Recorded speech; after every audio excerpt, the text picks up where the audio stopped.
Hello and welcome back to the garage. Today we're going to go over and hopefully in this video make this John Deere 494A planter work. Let's go over it real quick. So what we have here, like I said, is a 494A planter. We've got the boxes, we've got the, I can't think of this, is insecticide, and I can't think of the other side, but everything's here. Everything's really complete. Now, I know there's a flat tire. It took about a month to get there. One of the things we don't have on here currently is a chain, and this tensioner at least is free because you can see the springs broke. Now on this side, I think the tensioner is a little more frozen up. No, it's moving now. So what I've been doing is I've been coming out here because I bought this thing a few weeks ago, but it's been so cold I haven't wanted to mess with it. I've been spraying on everything I think that should move with PB Blaster. I haven't done that yet today. And I've got the chain for the other tire in here. And there's a bunch of miscellaneous chains in here too. I think everything for the insecticide, herbicide stuff is all right here. I never plan on using these, but I've been spraying them down too just to keep them good. Pretty sure almost all of these are locked up anyways. But yeah, and then I got a spare box to replace one of these because one of these is just junk. At least a couple of these are not in good shape. Could very well be this guy, but these boxes are solid. They have a set of plates in them. Don't have a cylinder, but there's a disc over there I use that does have a cylinder. So in a roundabout way, I do have a cylinder. Now this chain, and we're doing some tests here. When I got this thing, it was petrified. When I got it from the guy, he's like, oh yeah, just spray some lube on there, it'll free up. And as you can tell, like that link right there is not freeing up. I kind of had to get straight at the guy. I'm like, this thing's not going to work. But I did decide, I've got a little while before I can mess with this thing because it was so cold that I've been just spraying it down and leaving it and working it. And it does seem to be coming around slowly, but we'll see if it actually does end up coming around or not. Only things I've tested on this thing so far is, I know this guy turns like he's supposed to, which is great. I know if I turn this thing, which I can't at the moment with my hand, I need a crescent wrench. All the row units do turn. I tested out with all the boxes off. That's all I know. Obviously, I haven't hooked the chain up, so I haven't ran the gearbox with anything yet, but it looks like everything is there for the gearbox, so she does work, should work, and it does engage, disengage. And the piece there to pull on that is there, so whenever it pulls that, it should pull that forward, engage it, turn all these. Now those are the theoreticals about this entire machine. In all reality, might be a piece of junk. I don't know. Like it does have a set of plates in it. I did get a spare set of plates. I think I've got some small flats and medium flats. So I have to look at those depending upon what kind of seat I want to use. I'd like to use these plastic ones, which I think are the mediums. I don't remember now. I have pictures of everything though. Obviously try to use that to get the seat I need. Regardless, I'm not going to work on this thing today. It's still awful chilly out, and I have way too many other things to do. But hopefully next clip, put my gloves on the ground. Hopefully next clip, we're going to start digging into this thing, getting at least that chain hooked up, getting this thing off the ground, and then seeing what all turns. So let's jump to that. All right, so we've been doing a little bit of messing around on this thing. This tire might have been up last time I got here. I don't really remember. It's been probably a month, but got the chain on this side, got that chain in the center hooked up. Downside is I am missing the tensioning springs. Also, I don't know if this is right. I would assume the tensioner should go on the bottom of that or the top of this. Either of those would make more sense to me with the spring pulling down, but I don't know. I would think on top would make the most sense. But this side was already on. That's how this side was, so I'm following how this was before. I don't know if this side's right, but regardless, that's where I'm going to start out at. My current plan is to move that and then put a wire on here, pull this guy, because that is the gearbox that should engage everything, jack up this side, and then try to rotate the tire by hand, and let's see what all turns. It'll work or it won't. I don't honestly have any idea. But at least I've got the chain hooked up to what I'm going to call a jack shaft that then goes down to the main drive area, that then goes down to there, to the gearbox. So in theory, I guess, as long as this guy's functional and working and hooked up and everything, I don't know why it wouldn't work. I did just learn that, looking at this, I don't have that in the actual sprocket.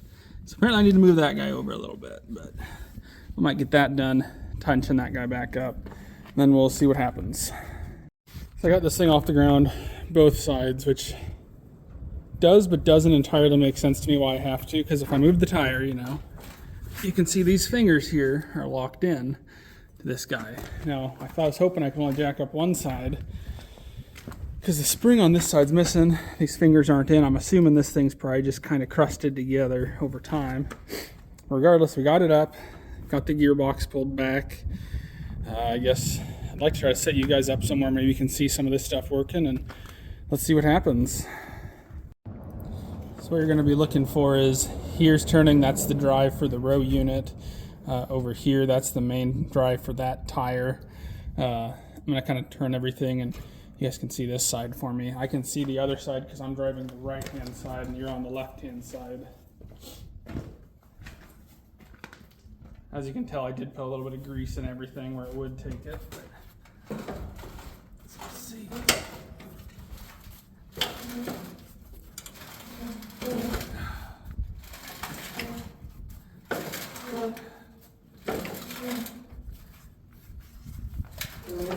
Oh, she sounds crusty. A little bit tough moving.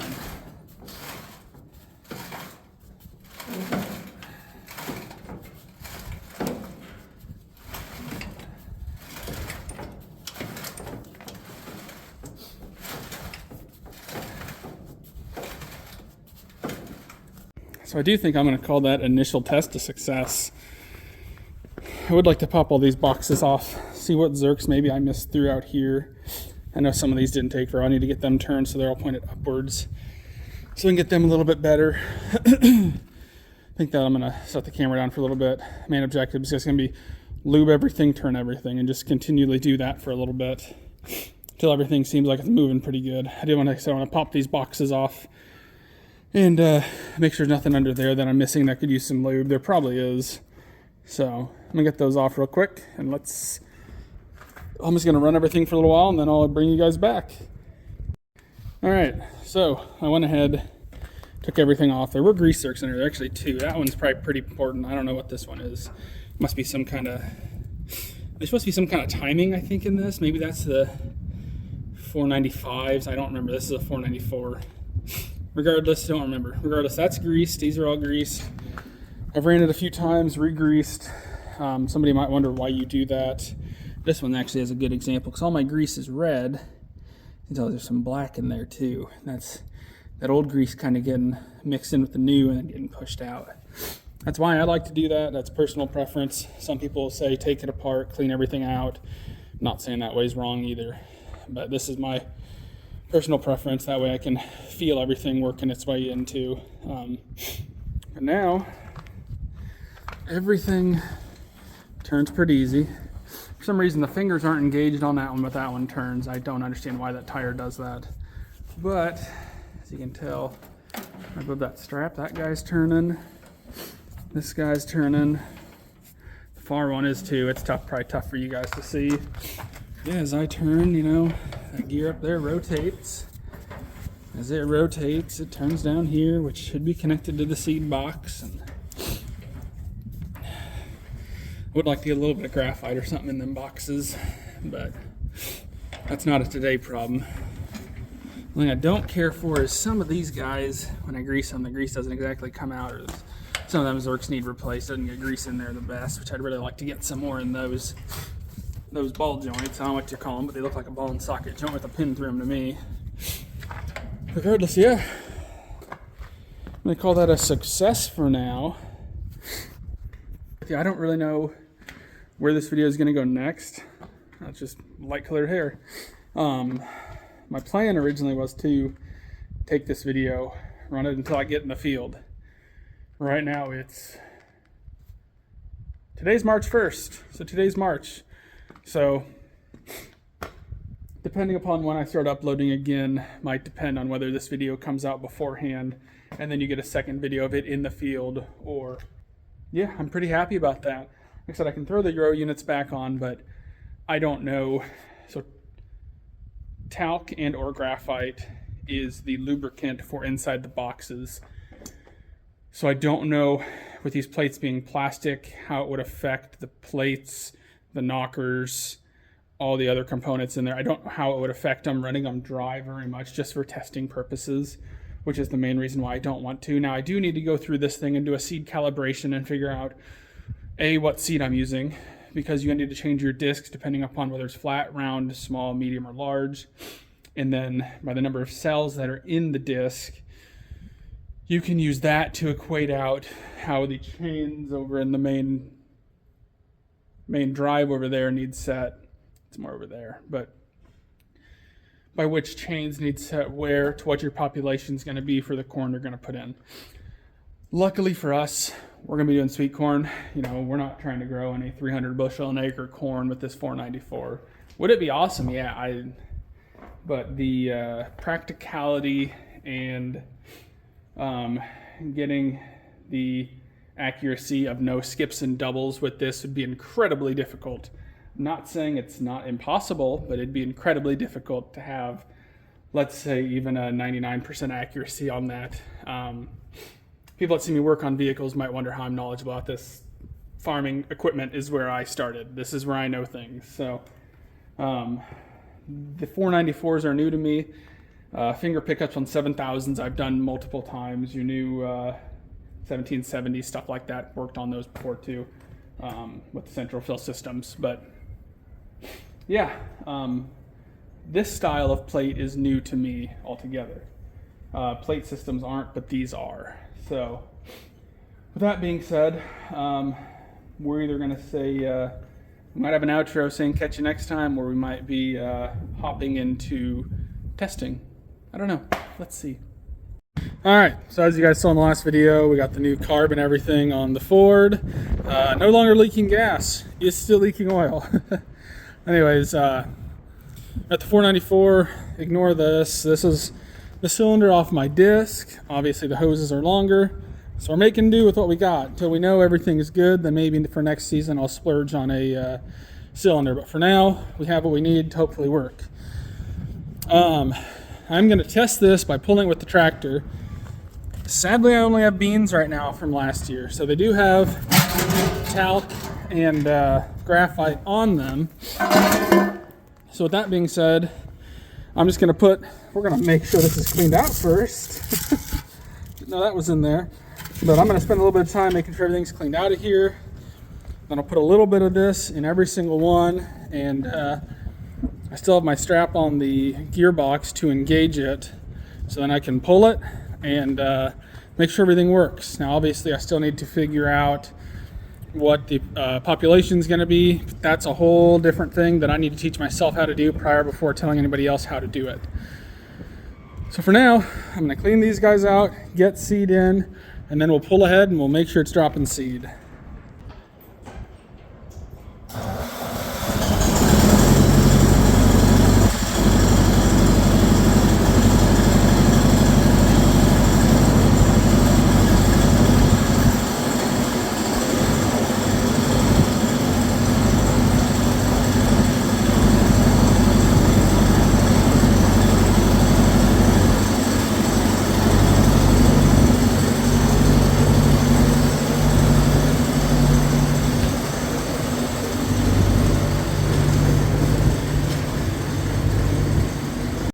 So I'm not sure what you guys could or couldn't see there, but as you can see, we've got beans all on the ground behind that row.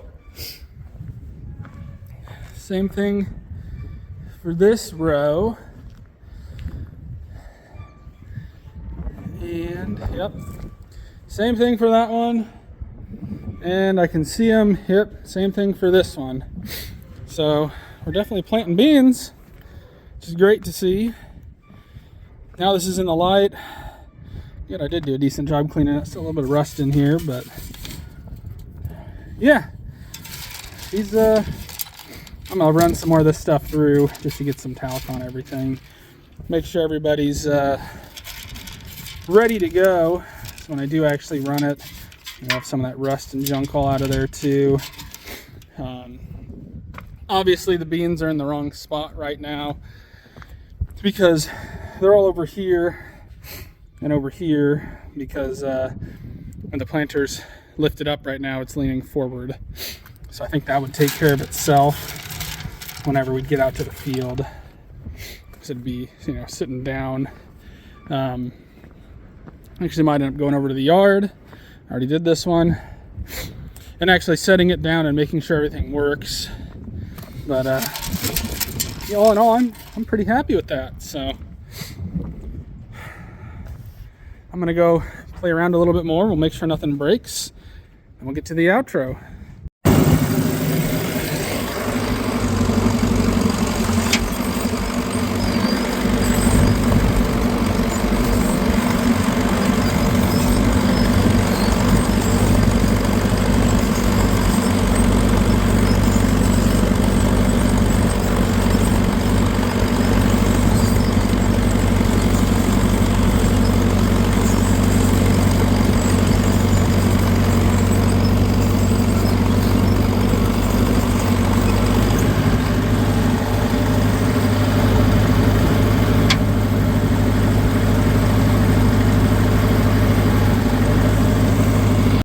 All right, so that's going to be it for this one. I mean, now's when the geese start honking. That's going to be it for this one. Planter plants. Like I said, I still got to figure out seed size, then which disc, then which, I guess I can call it a disc. I don't really know what you call it, a seed disc we're going to use. And then from there, figure out population rate and whatever we want to do. It's just sweet corn, so it's not like it's the end of the world if we do a little heavier or a little less, but I'd like to be ballparking somewhere. Still gonna ask people's opinion on to where I want to have it at, but hopefully in the next couple weeks we'll have this all finished up. So without further ado, and also if you're curious about the Ford, still not leaking gas, so I'm pretty happy about that. That carburetor does seem to be working good. I can't complain about that Chinese carb yet. So like I said, if you're curious about that, what I'm talking about, should be my last video. Go ahead and watch that. But if you're just here for the planter content, I got to put lids on it and do a couple little things, but for you guys, I think this is the end of it. So thanks for watching. Till next time.